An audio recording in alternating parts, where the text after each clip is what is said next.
C'est M. Raphaël Kakoudji.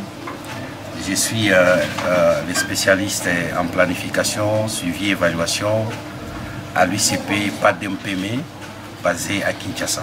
On est dans la ville de Goma pour pouvoir lancer la formation des formateurs, des formatrices par rapport à l'initiative personnelle. Il vous souviendra qu'il y a un mois, on est arrivé ici dans la ville. Nous avons procédé, il y a 2 mois plus tôt, on a procédé à l'enregistrement de femmes entrepreneurs. Et puis on a procédé également à l'affichage des femmes éligibles. Et on a lancé l'enquête de base pour collecter les données de référence.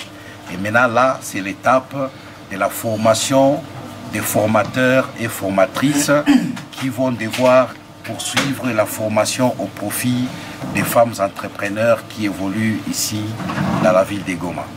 L'important, c'est que nous voulons doter la ville de Goma d'un vivier de formateurs à l'initiative personnelle. La formation à l'initiative personnelle, c'est une nouvelle théorie en RDC. C'est une théorie qui a été vérifiée dans les autres pays subsahariens, qui a donné ses fruits. Alors, partant de l'expérience, partant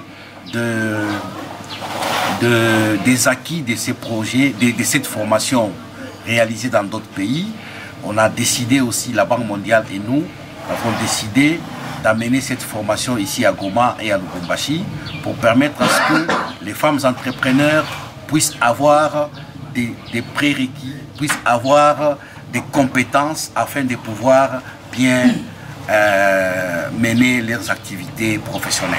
Nous avons enregistré dans la ville de Goma 8500 femmes qui avaient été enregistrées.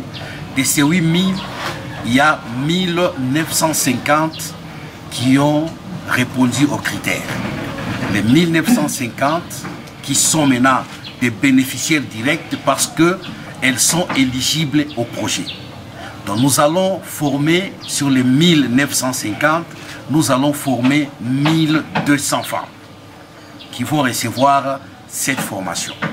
Mais toutes les 1950 sont éligibles au projet et vont bénéficier aussi des appuis en nature si elles présentent un plan qui est bancable. Elles peuvent obtenir maintenant le financement en termes des appuis en nature. Ici, on donne des compétences, on donne des atouts nécessaires à ces groupes qui est constitué de 35 personnes qui vont recevoir la formation, qui vont être aguerris pour pouvoir continuer à assurer la formation des 1200 femmes ici à Goma. Le projet PADMPM est en train de réaliser les objectifs pour lesquels il avait été monté, il avait été élaboré. Il n'y a pas longtemps que nous avons passé au lancement du projet. C'était cette année ici, avant le confinement, nous avons lancé le projet. Le confinement nous a un peu retardé dans la mise en œuvre des activités. Maintenant là, nous avons repris la mise en œuvre et nous avons pris maintenant la vitesse de croisière pour pouvoir former, continuer à former et aussi octroyer des financements.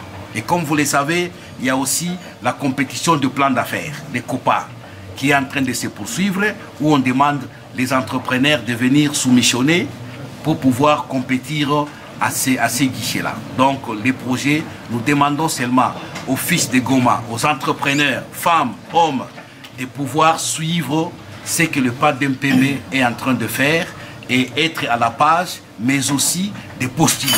S'ils ont besoin d'informations, nous avons notre antenne provinciale qui est animée par Madame Esther, qui se trouve ici à Katindo, sur l'avenue Bunagana, et peuvent passer pour avoir de l'information.